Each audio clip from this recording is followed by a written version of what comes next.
Bem-vindo e bem-vinda ao curso de OKR da FIDS. Eu sou Bruno Soares, cofundador e CEO da FIDS, e nesse curso iremos abordar os temas mais importantes dentro do mundo de OKR.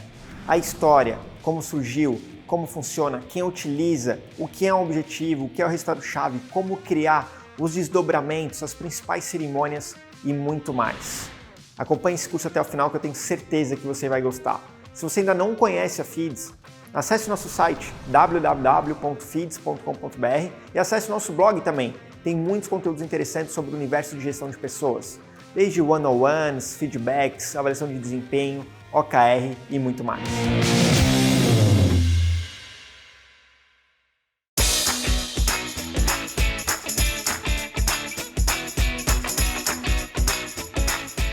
O que é OKR? O OKR é uma metodologia de gestão de objetivos e metas que ajuda as empresas e as equipes a trabalharem de forma mais engajadas e mais alinhadas, de uma maneira muito mais simples, pouco burocrática, todo mundo alinhado e olhando para a mesma direção dentro da organização. A história do OKR começa lá nos anos 1900, quando a gente começa a estudar um pouquinho mais de Taylor e Fayol, por exemplo. Provavelmente você que estudou administração deve estar com saudade, né? Brincadeiras à parte, Taylor começou a estudar essa parte da administração científica lá no início dos anos 1900.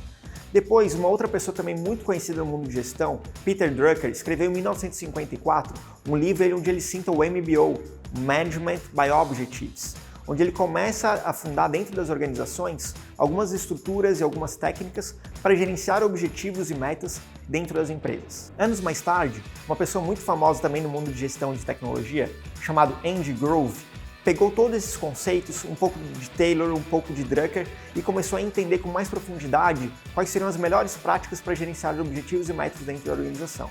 Essa metodologia ele chamou de OKRs, Objectives and Key Results. Então ele começou a entender algumas coisas super importantes, como por exemplo, os objetivos precisariam ser algo inspiradores para as pessoas, os resultados chaves ou as metas, como a gente conhece, eles precisariam ser de ciclos curtos, desafiadores e fácil de medir. Depois de algum tempo, John Doerr, que era executivo da Intel e acabou entrando no mundo de investimentos, foi um dos primeiros investidores do Google, levou essa metodologia também para o Larry e para o Sergey no início dos anos 2000, final dos anos 90, onde ele explicou para eles como é que eles utilizavam as metodologias de gestão de objetivos e metas dentro da Intel. Larry e Sergey, que diziam não conhecer muito de gestão, eles eram engenheiros de software da computação, acabaram adotando essa metodologia que acabou sendo difundida ao longo dos anos dentro do Google, desde quando eles tinham 20, 30 funcionários até mais de 50 mil funcionários. E hoje em dia várias outras empresas já utilizam essa metodologia.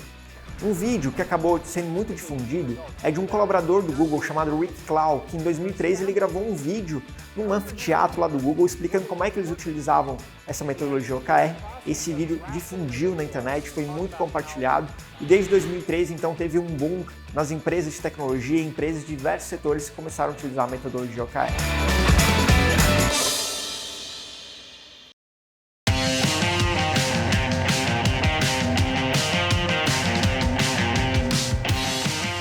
Quem utiliza OKR hoje em dia?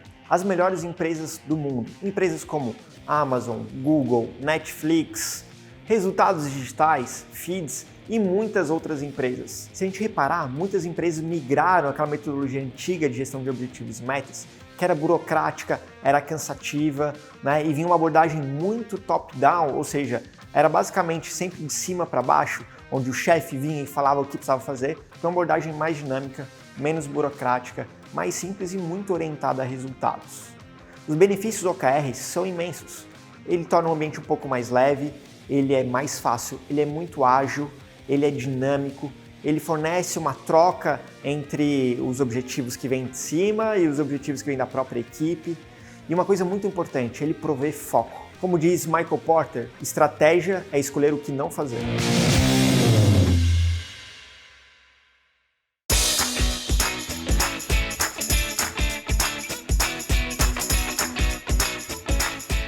Como falamos anteriormente, o OKR é uma metodologia para a gestão de objetivos e metas, de uma maneira simples e ágil. Quando eu trabalho com OKR, a gente gosta de falar sobre os 4 principais passos para a gente trabalhar de forma simples e que dá bons resultados.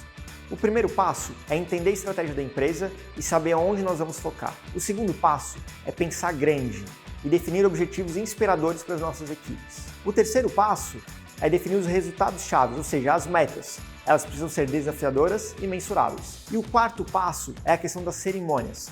Definir os ciclos das nossas cerimônias e fazer o acompanhamento contínuo. O objetivo é uma declaração inspiradora e responde a pergunta: para onde nós estamos indo?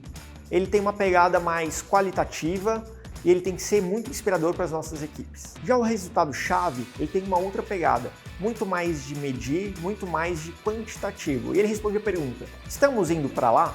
Então reparem que tem um mix entre algo mais qualitativo, como é o nosso objetivo, e os resultados-chave que são mais quantitativos e devem ser facilmente mensuráveis.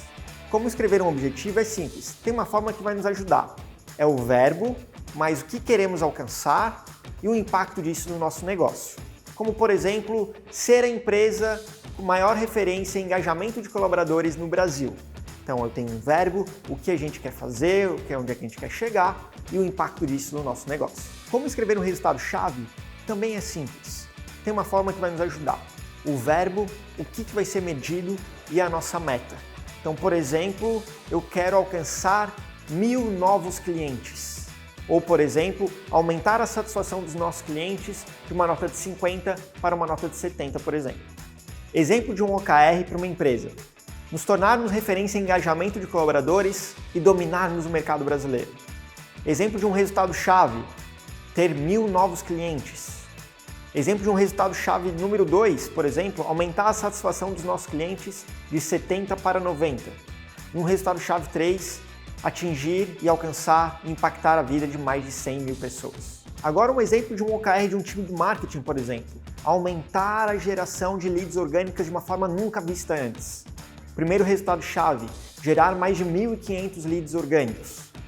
Um outro resultado-chave poderia ser, por exemplo, aumentar ou alcançar 90% de aceites do time comercial dentro desse OKR. Um outro exemplo de falar é um exemplo de um OKR para um time de produto. Ter um produto apaixonante, por exemplo, poderia ser o nosso objetivo. Como é que eu sei que nós temos um produto apaixonante? Então eu posso ter um Weekly Active Users, por exemplo, acima de 90%. Ou, por exemplo, diminuir o número de reclamações de uma determinada funcionalidade em 20% ou 30%. Então reparem que o conjunto é um objetivo inspirador e um resultado-chave que é extremamente mensurável, fácil de medir e desafiador. Uma coisa legal de lembrar é que os objetivos precisam entregar valor para o seu negócio e precisam ser inspiradores para a sua equipe. Lembra daquela regrinha do e daí? Se você cria um objetivo e alguém pergunta e daí, se você não alcançar ele, isso não vai ter impacto no seu negócio, provavelmente seu OKR ainda pode ser mais debatido, mais aprofundado e evoluído. Então sempre que você escrever um OKR, reflita sobre ele, sobre os seus objetivos, sobre os resultados-chave da sua equipe e pergunte, e daí? Se a gente não conseguir, a gente não vai ter impacto nenhum no negócio e tente desenvolver o seu OKR até que ele fique tão relevante para o seu negócio que faça valer a pena.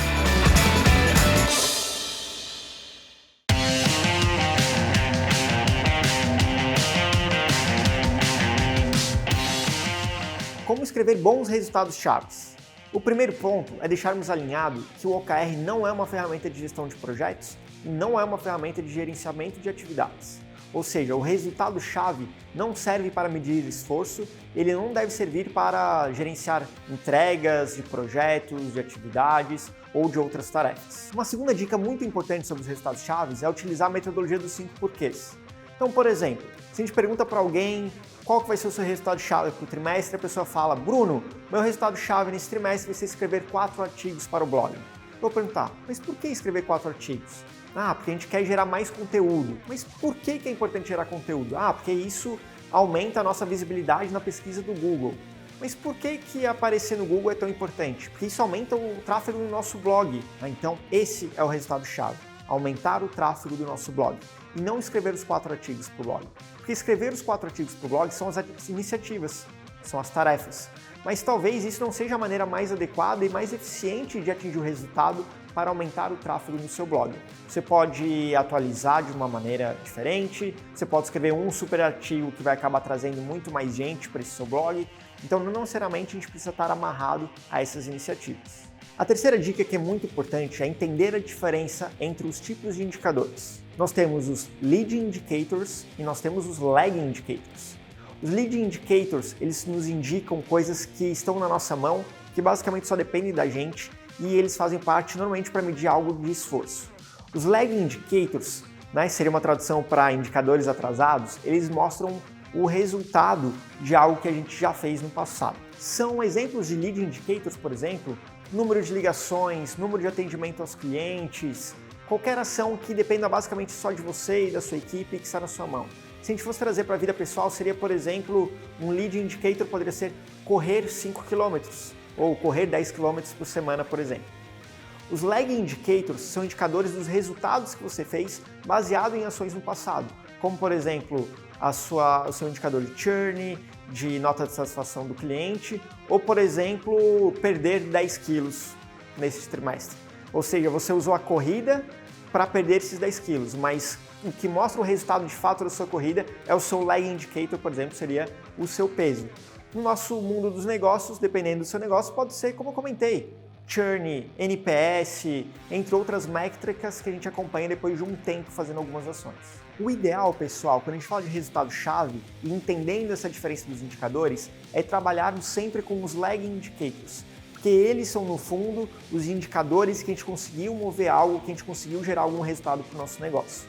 Se a gente acaba trabalhando com os Lead Indicators, se vocês repararem, eles são as atividades, eles são as iniciativas.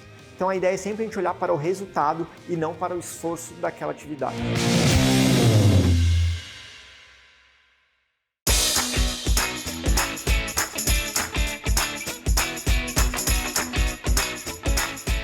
Os OKRs não são KPIs. A gente sabe que existe um pouco dessa confusão e a ideia é a gente esclarecer um pouquinho disso aqui. Os KPIs são indicadores do seu negócio. Você pode ter 1, 2 ou talvez até algumas dezenas de indicadores na sua equipe ou na sua empresa. Dependendo da sua empresa, talvez tenham centenas de indicadores. Mas uma coisa muito importante é que indicadores, eles acabam servindo como indicadores de saúde para o seu negócio. São números que você acompanha para garantir que as coisas estão andando dentro do esperado. Os OKRs são onde nós colocamos esforço para mudar e impactar uma métrica de negócio. Então talvez você tenha algumas dezenas de KPIs dentro da sua equipe, mas só algumas delas você gostaria de utilizar o OKR para impactar positivamente o seu negócio. Então você tem alguns indicadores que estão indo bem e tem um outro indicador que está no vermelho, por exemplo. E aí a gente define que a prioridade desse trimestre é melhorar esse indicador de 70 para 80, por exemplo. Uma outra coisa legal do OKR é que não necessariamente ele precisa estar atrelado a um KPI, a um indicador que você já define. Talvez você precise usar o OKR para criar algo novo, para lançar algo novo ou para entregar um resultado diferente do que a gente consegue acompanhar e medir. Uma analogia legal de fazer é, imagine que você vai viajar esse final de semana e aí você vai pegar e vai para um lugar que você nunca foi. O que você acaba utilizando? Um GPS, certo? Então você coloca aqui, você está saindo de Florianópolis e vai para São Paulo. Então você coloca no GPS lá, que está indo para São Paulo, e aí o GPS, pessoal, é o teu OKR.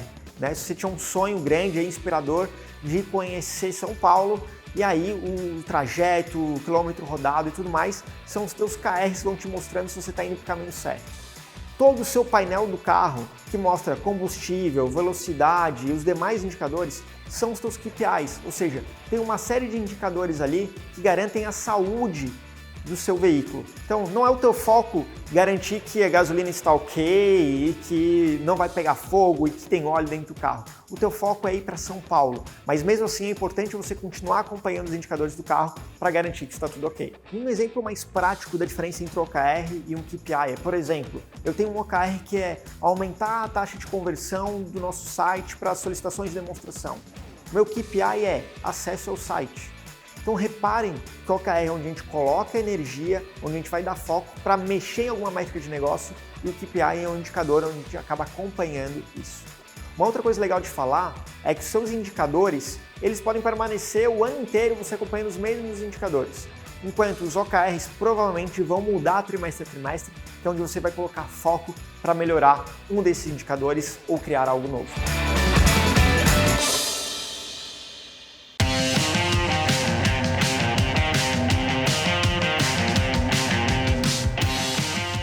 Uma coisa muito importante na metodologia dos OKRs são as cerimônias.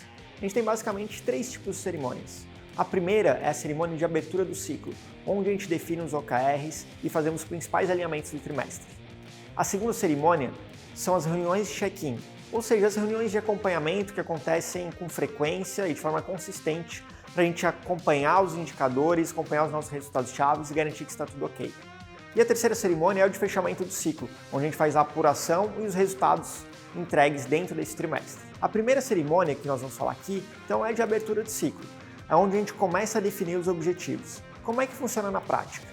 Normalmente, a equipe estratégica da empresa, pode ser a alta diretoria, pode ser a presidência, pode ser o board, ou pode ser a equipe que vai definir a estratégia dessa organização, dependendo do tamanho dela, vai definir quais são os focos para esse trimestre. Olhando para a estratégia do negócio, para onde nós vamos focar neste trimestre. Pode ser em dominar uma região, pode ser em lançar algo novo, pode ser em mudar o modelo de negócio, pode ser criar um produto novo para um mercado diferente. A questão é, aonde nós vamos focar? Lembre-se que todo mundo, em toda empresa, quase independente do tamanho, tem recursos escassos. Eu gosto de falar que a empresa que tem R$1.000 no banco gostaria de ter 10 mil, a que tem 10 mil gostaria de ter 100 mil, a que tem 100 mil gostaria de ter 10 milhões e assim adiante, né? A gente conversa muito, nós temos muitos clientes e é muito legal que o cliente de 50 colaboradores acha que o de 20 é mais fácil fazer.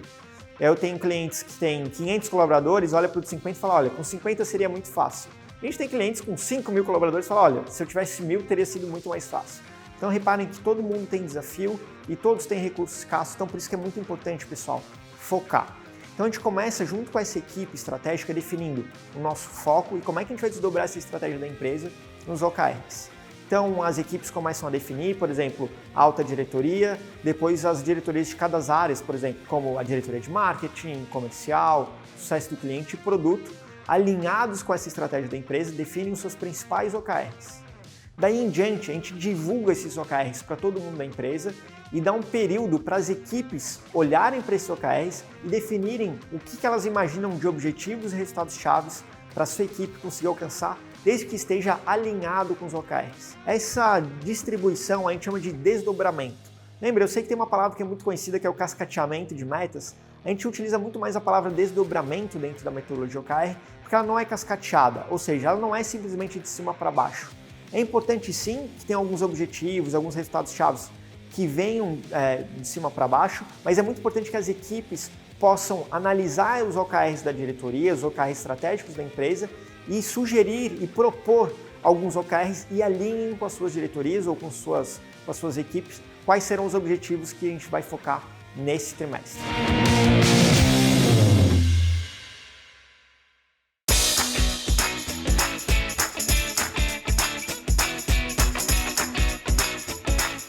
A segunda cerimônia, extremamente importante para um bom funcionamento da metodologia OKR, são as reuniões de check-ins.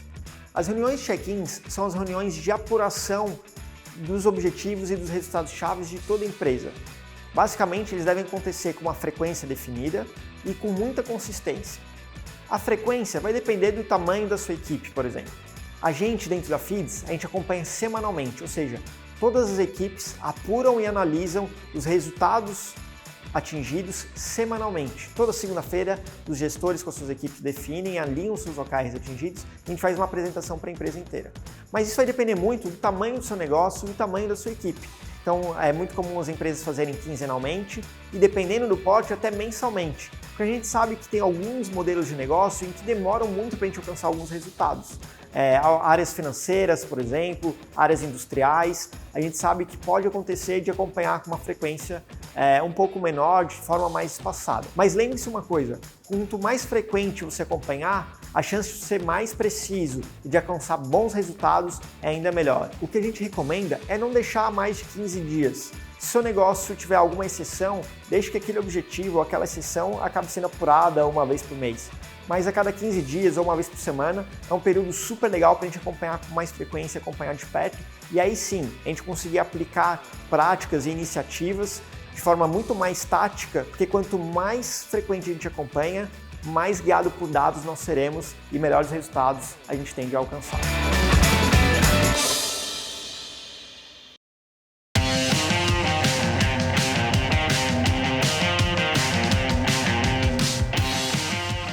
A terceira cerimônia, que a gente não pode esquecer, é a cerimônia de fechamento do ciclo.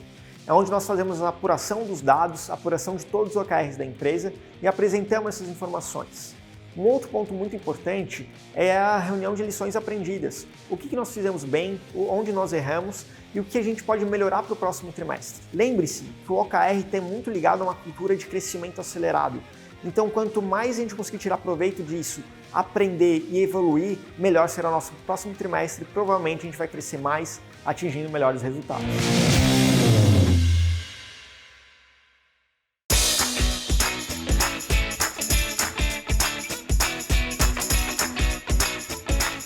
Agora nós vamos falar sobre os erros mais comuns de quem está trabalhando com OKR ou está começando a trabalhar com OKR. Nós investigamos, conversamos com os clientes, vimos com eles quais são os 5 erros mais comuns de quem está trabalhando ou vai começar a trabalhar com OKR. Se ligue. Erro número 1. Os objetivos representam desempenho. Ou seja, eles estão atrelados a uma remuneração variável, um pagamento de bônus ou qualquer coisa relacionada a essa parte financeira ou de desempenho de um colaborador dentro da empresa. Isso não é uma boa prática porque, lembre-se, os OKRs estão atrelados a uma mentalidade de crescimento. Se a gente está puxando ou negociando isso com a parte financeira, é muito comum do colaborador e nós, dos seres humanos mesmo, sempre queremos puxar para nós.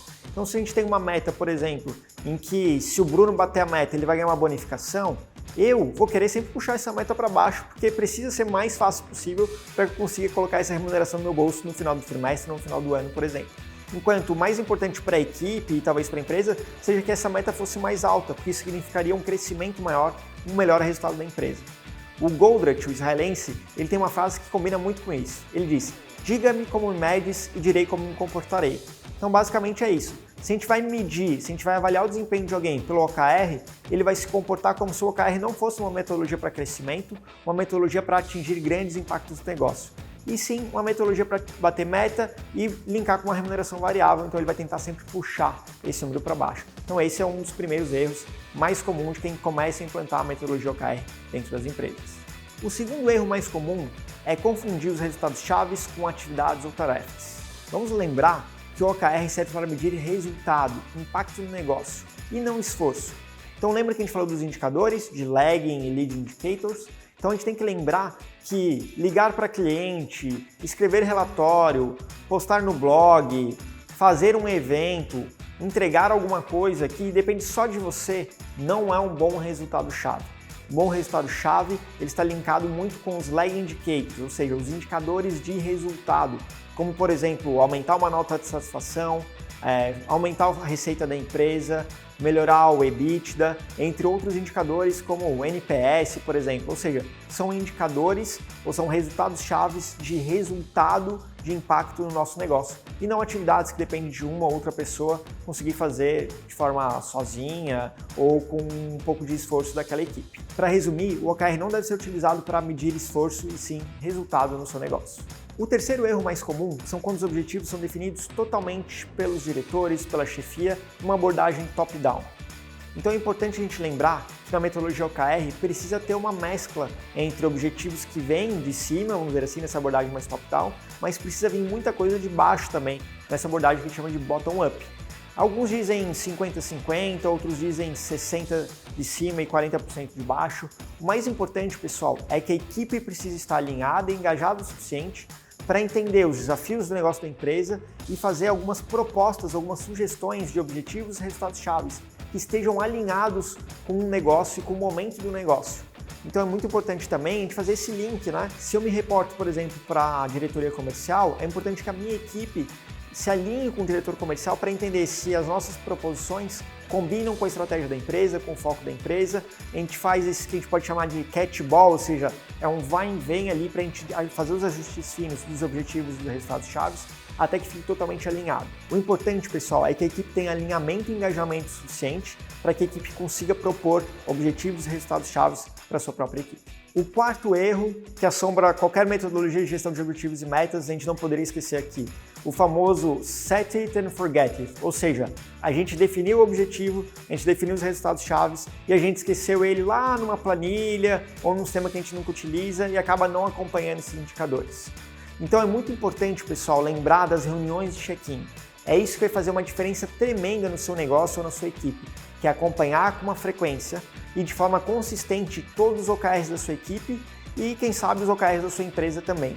Por isso que a gente sempre sugere utilizar uma ferramenta como a própria Feeds, onde tem uma série de lembretes e sistemas que automatizam esses objetivos e resultados chaves, acompanham quem fez check-in, quem está com o check-in atrasado, porque isso é muito importante. Se a gente não acompanha esses resultados chaves e esses objetivos, eles não vão evoluir.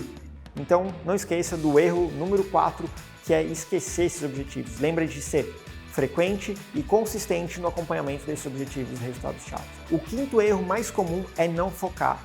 Lembre-se, dentro da metodologia, dentro do nosso conceito de trabalhar com OKR, a gente precisa focar a energia aonde vai causar impacto no negócio. A gente sabe que a gente quer fazer um monte de coisa, criar coisas novas e abraçar o mundo, certo? Mas é importante a gente ter foco e saber onde é que a gente vai trabalhar este trimestre para causar impacto no nosso negócio. Então, um dos erros é encher de objetivos e encher de resultados chaves. Ter uma equipe com 2, 3 objetivos, cada objetivo tem 5 resultados chaves. Isso normalmente é demais, a menos que a sua equipe seja muito grande. Para uma equipe normal, de 5 a 10, 12 colaboradores, um objetivo com 3 ou 5 resultados chaves é o suficiente. A gente fala muito de squad, né? Ultimamente, principalmente em empresas de tecnologia e de inovação, um squad com um objetivo e 5 resultados chaves é o suficiente. Então não esqueça, pessoal, foco, aonde nós vamos colocar as nossas energias para entregar o melhor resultado.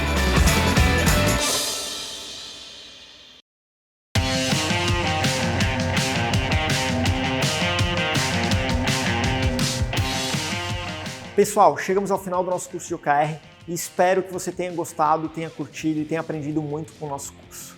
Se vocês tiverem alguma dúvida, você pode entrar em contato através do nosso e-mail, do nosso blog ou do nosso site. Acesse lá o nosso blog e consuma os nossos conteúdos. Como comentei inicialmente, temos vários conteúdos para a parte de gestão de objetivos e bastante coisa sobre OKR também. Espero que você tenha gostado e encontro você no nosso próximo curso da FIDS. Até mais. Tchau, tchau.